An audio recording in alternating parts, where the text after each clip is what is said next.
Dans ce TD3, on va parler des alternatives, c'est-à-dire de l'instruction if et des instructions if et else.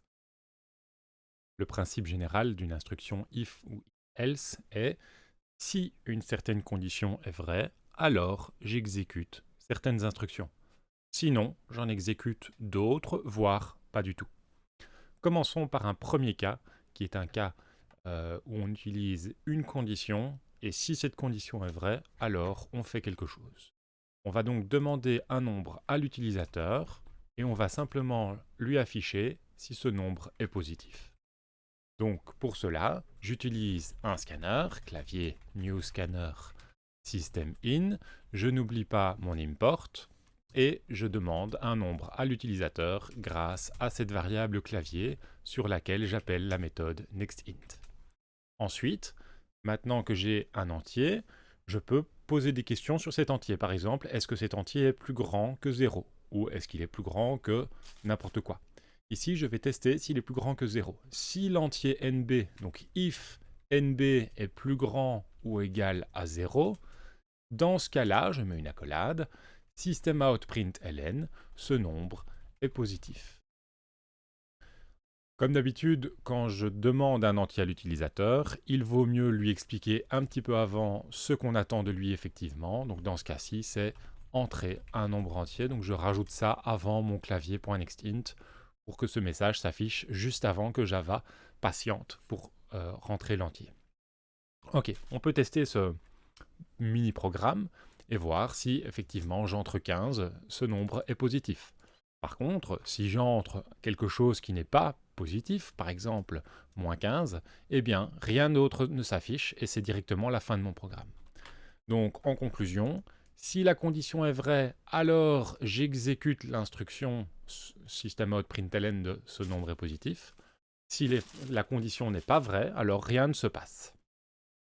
Imaginons que je rajoute juste après mon if une autre systemout.println. Par exemple, voilà, le programme est terminé. À ce moment-là, que va-t-il se passer? Ligne 17, on demande un entier à l'utilisateur. Ligne 18, on teste si cet entier est positif. Ligne 19, on affiche le message, mais uniquement si le nombre entier était effectivement positif.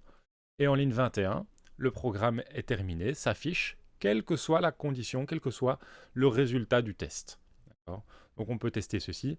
On va voir que si je rentre un nombre négatif, j'ai voilà, le programme est terminé. Et donc on est passé directement de la ligne 18, la condition était fausse, à la ligne 21 où là il n'y a pas de condition, on affiche le message que le programme est terminé de manière inconditionnelle. Imaginons maintenant que nous voulions afficher un autre message si le nombre est négatif. Dans ce cas, on va utiliser le mot-clé else, qui veut dire sinon. En d'autres termes, on va pouvoir ici indiquer des instructions qui seront exécutées uniquement quand la condition est fausse. Donc on a une dichotomie entre la condition est vraie, on va donc afficher ce nombre est positif, et sinon la condition est fausse, et donc on peut afficher ce nombre est négatif. Si j'exécute, je vais voir qu'effectivement, c'est bien ça qui se passe.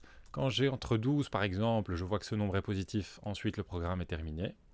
Si j'entre moins 12, alors le nombre est négatif et le programme est quand même terminé. Alors imaginons maintenant que nous voulions faire trois cas. Un cas pour les nombres strictement positifs, donc ici je vais enlever le égal et comme ça j'ai nb strictement plus grand que 0, et mon message devient alors ce nombre est strictement positif. Et puis je voudrais aussi un cas où le nombre est strictement négatif. Or pour l'instant le else, il va être lancé, il va être exécuté si nb n'est pas strictement positif, c'est-à-dire s'il est nul ou s'il est strictement négatif. J'aimerais encore distinguer ces deux cas-là. Eh bien, qu'à cela ne tienne, il suffit de rajouter un autre if et simplement dire si le nombre est strictement négatif, alors j'écris ce nombre est strictement négatif. Ensuite, je peux rajouter encore un else et ce dernier else va couvrir simplement tous les cas qui n'ont pas été couverts avant. Donc, si c'est strictement positif, le message est celui-ci. Si le nombre est strictement négatif, le message est celui-là. Et dans tous les autres cas, c'est-à-dire en fait, le seul cas qui reste, c'est que le nombre est nul, à ce moment-là, le message sera par exemple, ce nombre est nul. On peut exécuter et voir ce qui se passe. Entrer un nombre entier, si je rentre 13, ce nombre est strictement positif. Si je relance et que je rentre 0, ce nombre est nul. Si je relance et que je mets un nombre qui est négatif, par exemple moins 20, je vois que ce nombre est strictement négatif. Si ce n'est pas déjà fait, évidemment, essayez tout cela, essayez de modifier ces petits programmes pour qu'ils fassent des choses légèrement différentes et voyez si vous arrivez à vous en sortir. Essayez également de faire les exercices.